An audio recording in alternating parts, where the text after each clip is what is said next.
Hello dear friends, welcome है आप सभी का तनु क्लासेस 8 को में। तो आज के इस वीडियो में परिचय का सेकंड वीडियो कवर करेंगे, यानी वेष्टित शास्त्र का चैप्टर फर्स्ट का सेकंड वीडियो कवर करेंगे। इससे पहले फर्स्ट वीडियो आ चुका है, जो नहीं कवर किए हैं वो फर्स्ट वीडियो को कवर कर लें, उसके बाद ये सेकंड वीडियो को आप कवर करेंगे, ठीक है। क्योंकि ये चैप्टर जो है काफ़ी इंपॉर्टेंट चैप्टर है। इससे बहुत सारे क्वेश्चन आपको बोर्ड एग्जाम में पूछे जाते हैं, चाहे वो सब्जेक्टिव क्वेश्चन हो या फिर ऑब्जेक्टिव क्वेश्चन हो, ठीक है। और नोट बनाना है, आपके पास अगर नोट्स नहीं है तो नोट बनाएंगे, कॉपी कलम लेकर के बैठेंगे, अन्यथा आपको वीडियो देखने की कोई एक तरह से फायदा नहीं होगा, कोई प्रॉफिट नहीं होगा, ठीक है। तो चलिए देखते हैं सेकंड वीडियो का सबसे फर्स्ट टॉपिक है अर्थव्यवस्था की केंद्रीय समस्या, यानी सेंट्रल प्रॉब्लम्स। चाहे वो किसी भी देश की अर्थव्यवस्था हो, भारत की अर्थव्यवस्था जैसे मिश्रित अर्थव्यवस्था हो, अमेरिका की अर्थव्यवस्था हो, या फिर यूएसएसआर यानी सोवियत संघ की अर्थव्यवस्था हो, सारे अर्थव्यवस्था में समस्या आती है, कोई भी प्रॉब्लम्स आते हैं तो उसको क्या बोलते हैं? केंद्रीय समस्या बोलते हैं, ठीक है। तो क्या क्या प्रॉब्लम्स आते हैं, क्या क्या समस्या है? सबसे पहला जो समस्या है, किन वस्तुओं का उत्पादन कितनी मात्रा में किया जाए। किसी भी देश की अर्थव्यवस्था को इन समस्याओं का सामना करना पड़ता है। उनको ये जज करना पड़ता है कि कौन वस्तु का उत्पादन किया जाए और कितनी मात्रा में किया जाए। हर देश या समाज को यह निर्णय करना पड़ता है, ये फैसला लेना पड़ता है कि प्रत्येक संभावित वस्तुओं और सेवाओं में से किन किन सेवाओं तथा सामानों का वो कितनी मात्रा में उत्पादन करे। जैसे कि शिक्षा तथा स्वास्थ्य पर अधिक संसाधनों का उपयोग किया जाए, या सैन्य सेवाओं के गठन पर, या फिर उपयोग की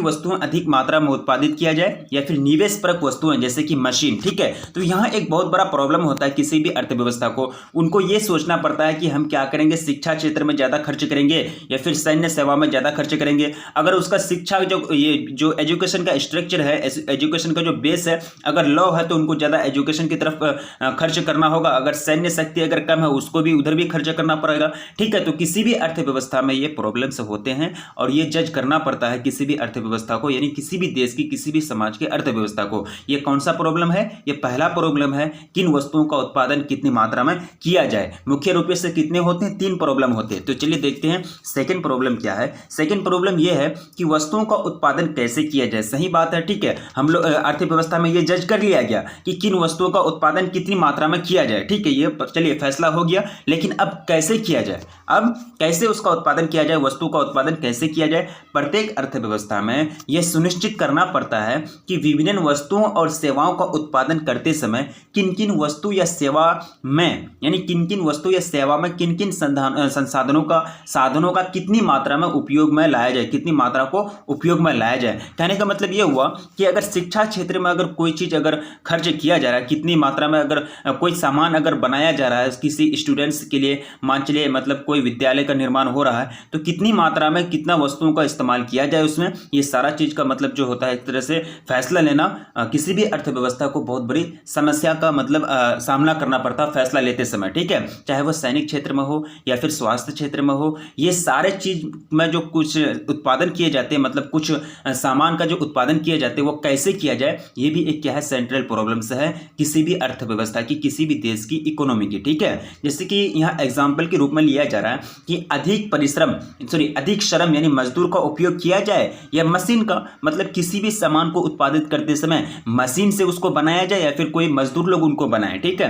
प्रत्येक वस्तु के उत्पादन के लिए उपलब्ध तकनीकों में से किस तकनीक का उपयोग किया जाए, प्रयोग किया जाए, ठीक है। यानी कोई भी वस्तु का अगर उत्पादन किया जाता है तो उनको उत्पादन करते समय अलग अलग टेक्नोलॉजी मार्केट में है, हर एक प्रकार की टेक्नोलॉजी मार्केट में है। अब कौन सा टेक्नोलॉजी, कौन सा तकनीक का उसमें इस्तेमाल किया जाए, उपयोग किया जाए, ताकि वो बेहतर से बेहतर बने। तो ये भी एक क्या है, अर्थव्यवस्था की समस्या है। वस्तुओं का उत्पादन कैसे किया जाए, देखिए वस्तु का उत्पादन क्यों किया जाए, कैसे किया जाए, ये सब क्या है, मतलब आर्थिक मतलब मेन प्रॉब्लम है, सेंट्रल प्रॉब्लम्स है। ये कौन सा प्रॉब्लम हुआ? सेकंड प्रॉब्लम हुआ। अब चलिए थर्ड प्रॉब्लम देखते हैं। तीसरा प्रॉब्लम ये है कि किसके लिए उत्पादन किया जाए, ठीक है। आपने जज कर लिया, आपने ये दोनों चीज से आप निकल गए, ये दोनों चीज का प्रॉब्लम जो है आपने सॉल्व कर दिया कि किन वस्तुओं का उत्पादन कितनी मात्रा में किया जाए। चलिए आप वस्तु सेलेक्ट कर लिए, आप सोच लिए कि हाँ ये वस्तु का उत्पादन करेंगे हम, इतनी मात्रा में करेंगे, ठीक है। किसी भी अर्थव्यवस्था ने ये सोच लिया, किसी भी देश की इकोनॉमी ने ये जज कर लिया, और उन्होंने ये भी जज कर लिया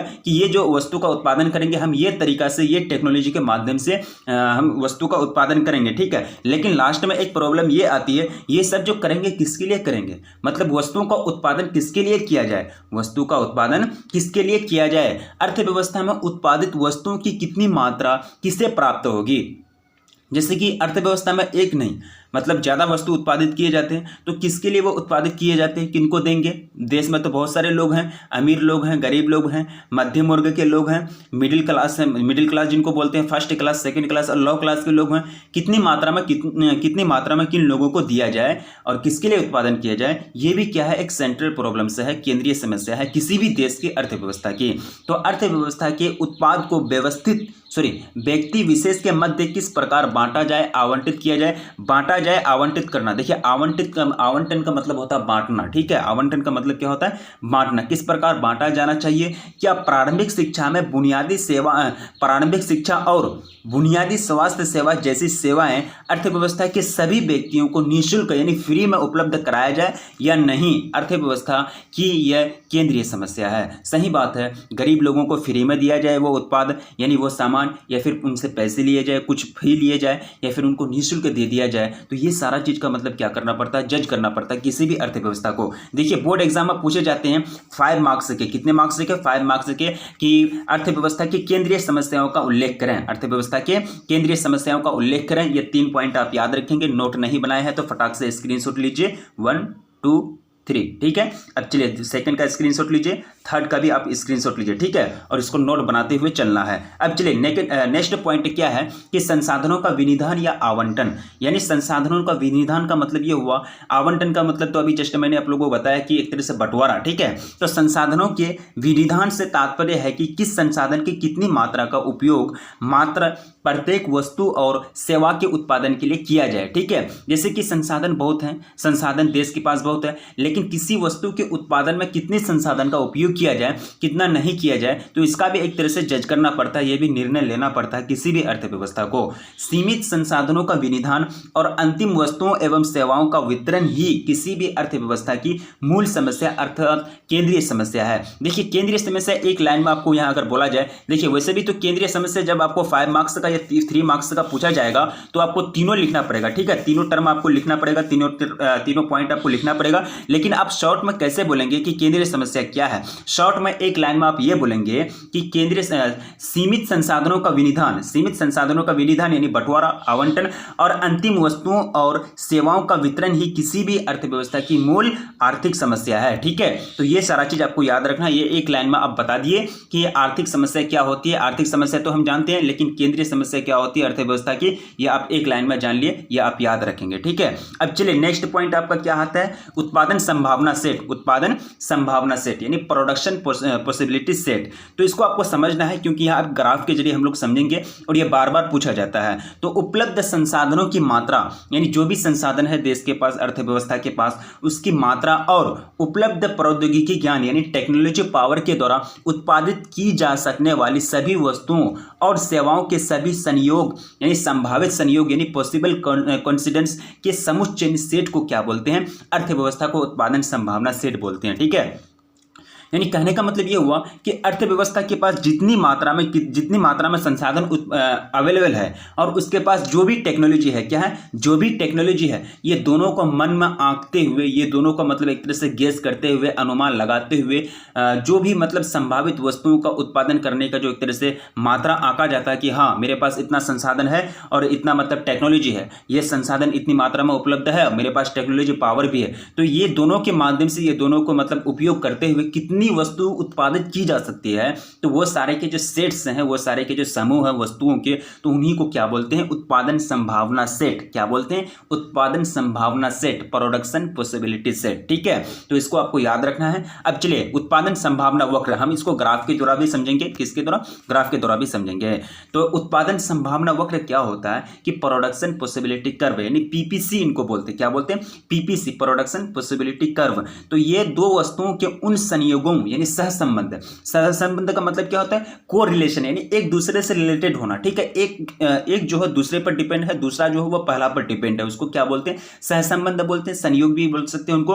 तो यह दो वस्तुओं के उन संयोगों यानी सहसंबंधों को दर्शाता है जिन्हें दिए गए संसाधनों व तकनीक द्वारा उत्पादित किया जाता है। यानी ये मतलब एक तरह से आप जान लीजिए, जैसे कि आपको एग्जाम्पल के रूप में दिया गया है कि जैसे सीमित गन्ना से बनने वाली चीनी और सिरा। देखिए चीनी एक अलग संसाधन है और सीरा भी एक अलग चीज़ है, ठीक है। दोनों मीठे होते हैं, ठीक है, यानी चीनी भी अलग है और सीरा का भी इस्तेमाल अलग होता है, चीनी का इस्तेमाल अलग होता है। लेकिन गन्ना जो है आपके पास सीमित है, गन्ना क्या है, सीमित में है, और सीमित में गन्ना है। मान चलिए एक तरह से गन्ना की जो माप होती है उसके पास आपको एक तरह से माप करके गन्ना दे दिया गया है और आपको बोला गया है कि चीनी का भी आपको उत्पादन करना है इसी गन्ना से और सीरा का भी उत्पादन करना है। गन्ना आपको अलग अलग नहीं दिया गया, चीनी के लिए अलग गन्ना आपके पास नहीं है और सीरा के लिए भी आपके पास गन्ना अलग नहीं है। एक ही गन्ना का जो मात्रा है वो आपसे दोनों उत्पादन करवाना चाहता है जो उत्पादक है। तो आप क्या करेंगे, अगर चीनी की मात्रा को बढ़ा देंगे तो सीरा का मात्रा घट जाएगा, ठीक है, क्योंकि गन्ना आपके पास सीमित है। अगर सीरा अगर ज्यादा उत्पादन करना चाहेंगे तो चीनी की मात्रा घट जाएगा, ठीक है, क्योंकि सीरा ज्यादा उत्पादन करेंगे तो ज्यादा गन्ना उसमें चले जाएगा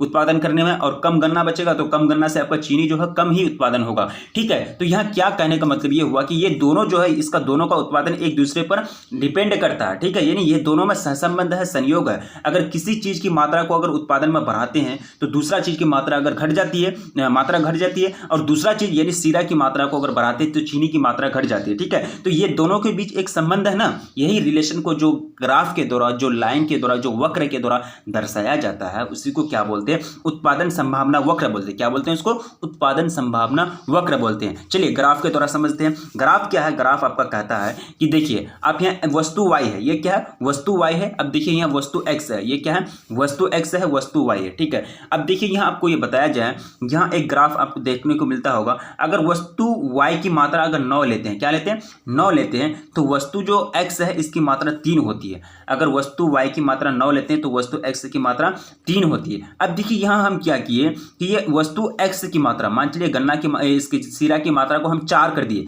ठीक है, क्या कर दिए, 4 कर दिए, तो ये घट के वस्तु y जो है, वस्तु y घट के यहाँ 6 में आ गया, 9 से डायरेक्ट 6 में आ गया। देखिए ये ग्राफ ऐसे मिलेगा, ठीक है। अब देखिए ये ग्राफ ऐसे मिलेगा, ये 3 था, ये 3 है, ये 3 को हम आगे थोड़ा सा बढ़ाएं तो ऑटोमेटिकली वस्तु y की मात्रा यहाँ घट के 6 में आ गया, 9 में था घट के 6 में आ गया। ये फिर आप ये कह सकते हैं ये 4 में था, इसकी ये 4 है, वस्तु x की मात्रा यहाँ 4 लिए, इसको घटा करके 3 कर दिए, कितना कर दिए, 3 कर दिए। तो ये 3 करने से क्या हुआ कि ये फिर ग्राफ बढ़ करके ये ग्राफ 6 से चले गया, ऊपर चले गया, ठीक है। ये देखिए थोड़ा सा मिलान देखिए, 6 से 4, ठीक है, ये 6 से 4, अगर वस्तु y की मात्रा 6 है तो वस्तु x की मात्रा 4 उत्पादन होगा। अब वस्तु x की मात्रा हम घटा करके 3 कर दिए तो ये ग्राफ ऐसे करके फिर 9 में चले गया, ठीक है, यह 9 हो गया, मतलब वस्तु y की मात्रा बढ़ गया। मतलब एक का मात्रा अगर बढ़ाएंगे दूसरा का मात्रा घटेगा।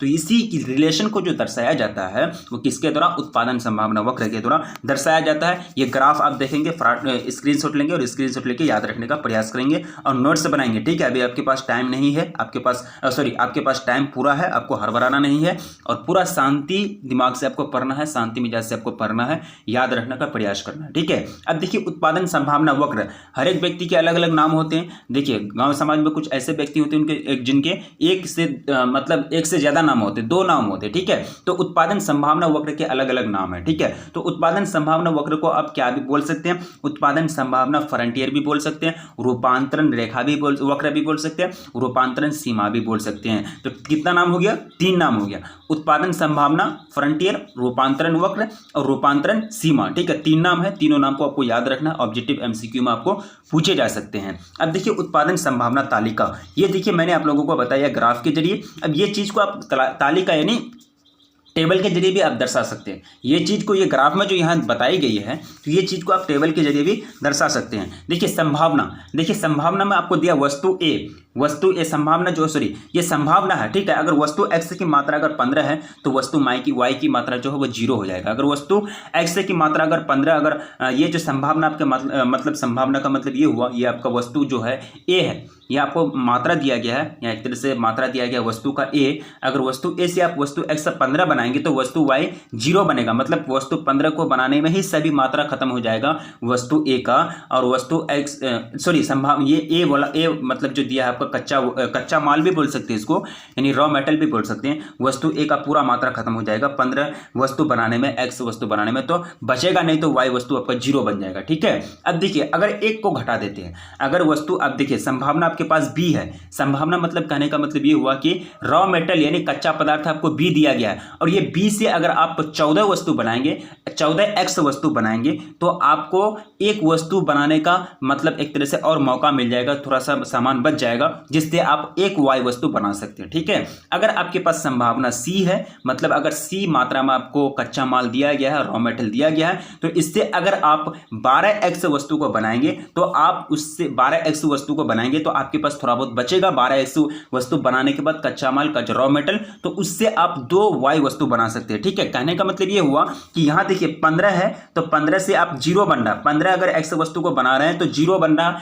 y वस्तु, अगर थोड़ा सा यहाँ 15 से घटा करके 14 कर दिए तो एक y वस्तु बन गया। तो ये दोनों के बीच रिलेशन है ना, देखिए ये घट रहा तो ये मतलब ये अगर बढ़ा हुआ है तो ये पूरा घट रहा, ये वस्तु x की मात्रा अगर बढ़ा हुआ है तो वस्तु y की मात्रा जो पूरा घटा हुआ है। ठीक है, अगर वस्तु x की मात्रा अगर घट रहा तो वस्तु y की मात्रा बढ़ रहा है। ठीक है, यहाँ देख सकते हैं रिलेशन, देखिए 15 में 0 है, 14 में 1 है, 12 में क्या है 2 है और 9 में 3 है, 0 1 2 3, यहाँ बढ़ते जा रहा है और यहाँ घटते जा रहा है, यहाँ क्या है घटते क्रम में है, यहाँ घटते क्रम में है और यहाँ बढ़ते क्रम में है, इसलिए ये दोनों के बीच रिलेशन है और यही दोनों के बीच जो रिलेशन है, इस दोनों के बीच रिलेशन जो दर्शाया जाता है वो पीपीसी के माध्यम से दर्शाया जाता है। अब देखिए पीपीसी की क्या क्या मान्यता है, क्या क्या वैल्यू है, हम लोगों ने पीपीसी को पढ़ा, ग्राफ के जरिए भी पढ़ा, इसका डेफिनेशन भी पढ़ा, इसका तालिका भी पढ़ा। अब इसकी क्या वैल्यू है, देखिए संसाधनों का पूर्ण तथा कुशलतम प्रयोग किया जाता है, संसाधनों का पूर्ण और कुशलतम प्रयोग किया जाता है। दिए गए संसाधनों के प्रयोग से केवल 2 वस्तुओं को उत्पादित किया जाता है, कितना वस्तु, 2 ही वस्तु है ना, वस्तु x वस्तु y।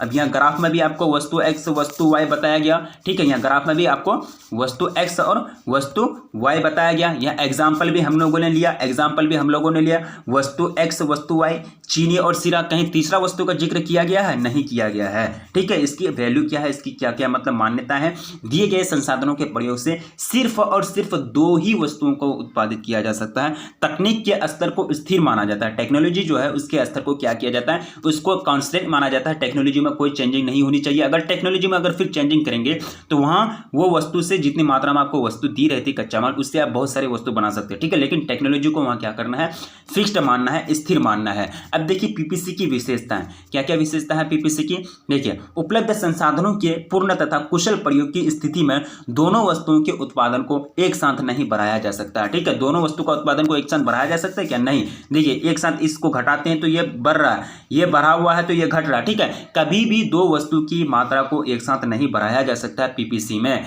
ठीक है, इस स्थिति में एक वस्तु का अधिक उत्पादन दूसरी वस्तु के उत्पादन से संसाधनों को घटाकर ही किया जा सकता है। सही बात है, या दूसरा वस्तु की यानी x वस्तु की मात्रा को घटाकर दूसरा वस्तु y की मात्रा को बढ़ाया जा सकता है, वही बात आपको यहाँ बताया जा रहा है। ठीक है, घटाया अर्थात एक वस्तु का उत्पादन को बढ़ाने के लिए दूसरी वस्तु की मात्रा को घटाना पड़ता है। सही बात है। अब देखिए थर्ड पॉइंट हमको ये बताया जा रहा है कि वस्तु x की एक अतिरिक्त इकाई प्राप्त करने के लिए वस्तु y की अधिक से अधिक इकाइयों को त्याग करना पड़ता है। पीपीसी ग्राफ को देखें, ठीक है, ये पीपीसी ग्राफ को आप देखिए, सिंपल सी बात है, ग्राफ देखिए, वस्तु x की एक मात्रा को बढ़ाने के लिए वस्तु y की एक मात्रा को बढ़ाने के लिए वस्तु x की एक मात्रा को घटाना पड़ता है। देखिए आप ग्राफ देख लिए, ग्राफ भी आप देख सकते हैं। ठीक है, अब चलिए नेक्स्ट पॉइंट हमको क्या बताया जा रहा है, नेक्स्ट पॉइंट मेरा है अवसर लागत यानी अपॉर्चुनिटी कॉस्ट। क्या होता है कि अब अर्थव्यवस्था की दृष्टि से यानी अर्थव्यवस्था के दृष्टिकोण से अगर आप देखेंगे तो किसी एक वस्तु की अतिरिक्त मात्रा की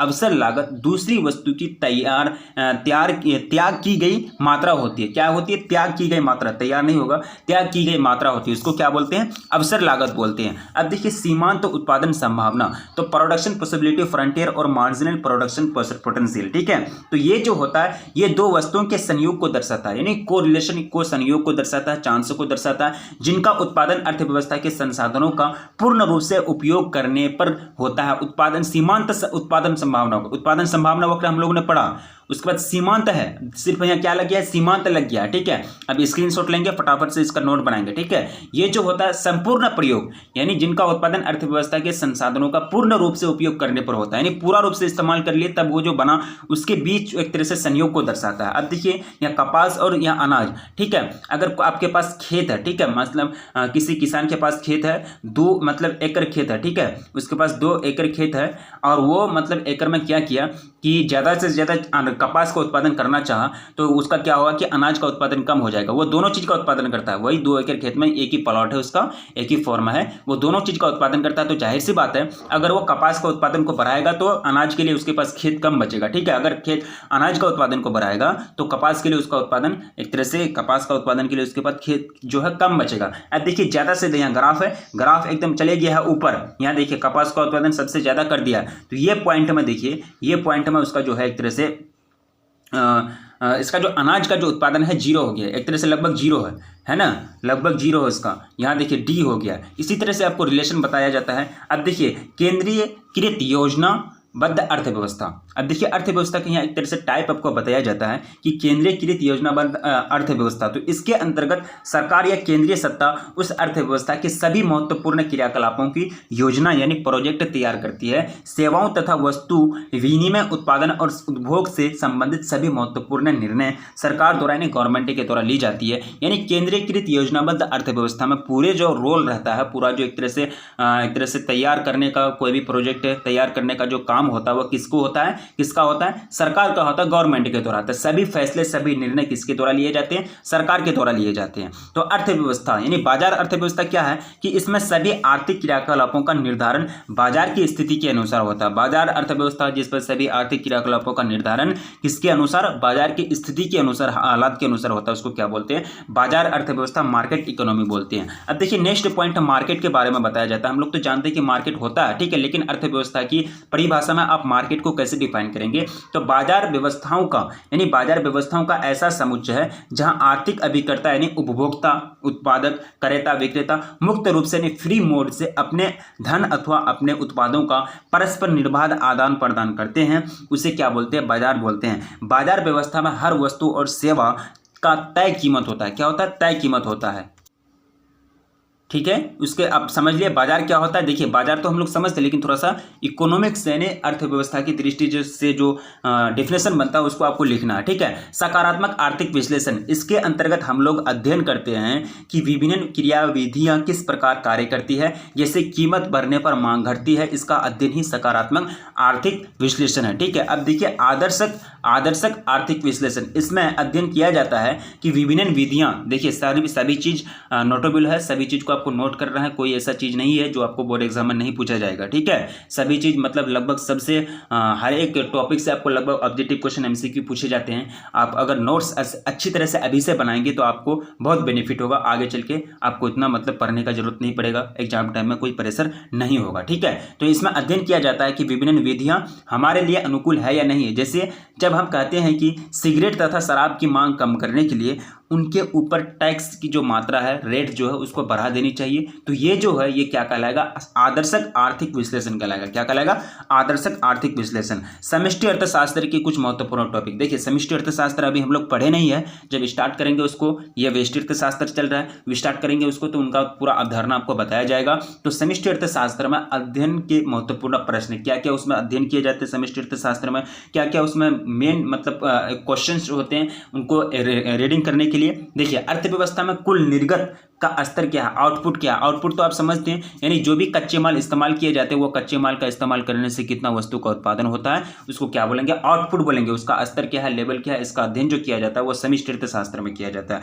कुल निर्गत का निर्धारण किस प्रकार किया जा सकता है, किया जाता है, यानी कुल निर्गत टोटल आउटपुट कितना ज्यादा हो कितना कम हो उसका निर्धारण जो होता है किस प्रकार किया जाता है, इसका भी अध्ययन कहाँ, समष्टि अर्थशास्त्र में किया जाता है। कुल निर्गत में समय के साथ किस प्रकार बढ़ोतरी होती रहती है, वस्तुओं और सेवाओं की कीमतों में वृद्धि होने के क्या कारण है, वस्तु का जो दाम बढ़ रहा है, सामान इतना महंगा हो रहा है, इसका बढ़ने का क्या कारण है, इसका भी जो स्टडी किया जाता है वो समष्टि अर्थशास्त्र में किया जाता है। क्या अर्थव्यवस्था के संसाधनों का पूर्ण रूप से उपयोग किया जा रहा है, यदि नहीं तो क्यों, ठीक है। ये सारा चीज का जो स्टडी किया जाता है, ये जब जो है ये महत्वपूर्ण प्रश्न है, ये सारा चीज का अगर आपको जवाब मिलेगा, आंसर अगर मिलेगा तो वो समष्टि अर्थशास्त्र में मिलेगा, ठीक है, क्योंकि समष्टि अर्थशास्त्र बहुत बड़ी अर्थशास्त्र है। चयन की समस्या यानी प्रॉब्लम ऑफ चॉइस, तो उपभोक्ता के पास संसाधनों की अर्थात धन की कमी होती है, जिस कारण उन्हें विवश होकर, मजबूर होकर उन वस्तुओं का चयन करना पड़ता है, चूज करना पड़ता है, सिलेक्ट करना पड़ता है जो अधिक संतुष्टि यानी कारगर प्रदान करे, यानी अधिक संतुष्टि प्रदान करे, जो ज्यादा मतलब कारगर हो।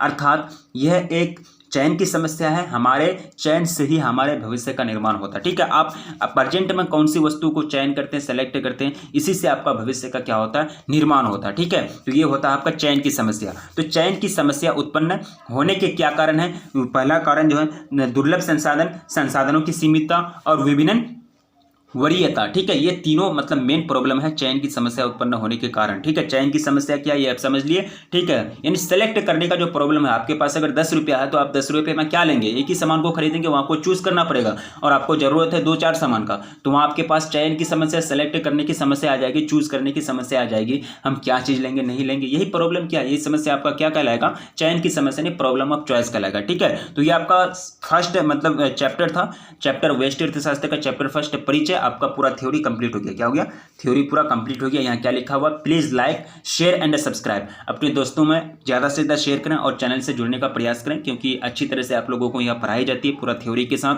सब्जेक्टिव ऑब्जेक्टिव क्वेश्चन के साथ आपको पढ़ाई जाती है। तो चैप्टर आपका द एंड हो गया, मतलब चैप्टर का जितना थ्योरी है सारा थ्योरी को हम लोगों ने कवर कर लिया, कोई भी थ्योरी हम लोगों का नहीं छूटा। ठीक है, तो ये सारा चीजें हम थोड़ा सा रिपीट कर देते हैं, रिपीट करना बहुत जरूरी है। चयन की मेन समस्या क्या है, 3 समस्या, और आपको इसके चयन की समस्या क्या है, समष्टि अर्थशास्त्र में अध्ययन की क्या महत्वपूर्ण प्रश्न है। ठीक है, आदर्शक आर्थिक विश्लेषण क्या है, सकारात्मक आर्थिक विश्लेषण क्या है, बाजार क्या है, बाजार अर्थव्यवस्था क्या है, केंद्रीकृत योजनाबद्ध अर्थव्यवस्था क्या है, उसके बाद सीमांत उत्पादन संभावना, अवसर लागत, पीपीसी की विशेषताएं, पीपीसी की मान्यताएं, उत्पादन संभावना तालिका, उसके बाद उत्पादन संभावना के वक्र के अन्य के नाम, यानी उत्पादन संभावना वक्र के अन्य नाम, और क्या है कि इसके बाद इससे पहले हम लोगों ने पढ़ा कि उत्पादन संभावना वक्र क्या है, उत्पादन संभावना सेट क्या है, संसाधनों का विनिधान यानी आवंटन से आप क्या समझते हैं। अब देखिए ये 3 प्रॉब्लम पढ़ा हम लोगों ने, अर्थव्यवस्था की केंद्रीय समस्या के 3 प्रॉब्लम, यानी केंद्रीय समस्या मुख्यतः 3 होते हैं, किन वस्तुओं का उत्पादन कितनी मात्रा में किया जाए, वस्तुओं का उत्पादन कैसे किया जाए, किसके लिए उत्पादन किया जाए, ये सब हम लोगों ने पढ़ा। अब देखिए फर्स्ट वीडियो में हम लोगों ने पढ़ा था कि आर्थिक समस्या क्या है, आर्थिक क्रिया क्या है, मुख्यतः अर्थव्यवस्था कितने प्रकार के होते, पूंजीवादी, समाजवादी, मिश्रित। उसके बाद एडम स्मिथ के बारे में हम लोगों ने फर्स्ट वीडियो में पढ़ा था, और सबसे बहुत बड़ा टॉपिक था ये कि व्यष्टि अर्थशास्त्र और समष्टि अर्थशास्त्र में क्या डिफरेंस है, क्या अंतर है, जिसको हम लोगों ने फर्स्ट वीडियो में कवर करा था। और समष्टि अर्थशास्त्र और व्यष्टि अर्थशास्त्र का डेफिनेशन यानी परिभाषा को हम लोगों ने शॉर्ट रूप में पहला वीडियो में पढ़ा था, यानी परिचय का फर्स्ट वीडियो, और ये सेकंड वीडियो आज हम लोग कवर कर लिए। ठीक है, तो परिचय का फर्स्ट वीडियो हम लोगों ने, सेकंड वीडियो और फर्स्ट वीडियो हम लोगों ने कवर कर लिया, चैप्टर डन। अगला वीडियो जो आएगा वो आपका ऑब्जेक्टिव क्वेश्चन, एमसीक्यू और सब्जेक्टिव क्वेश्चन का आएगा। रखिए अपना ख्याल, मिलेंगे फिर नेक्स्ट वीडियो में, तब तक के लिए जय हिंद।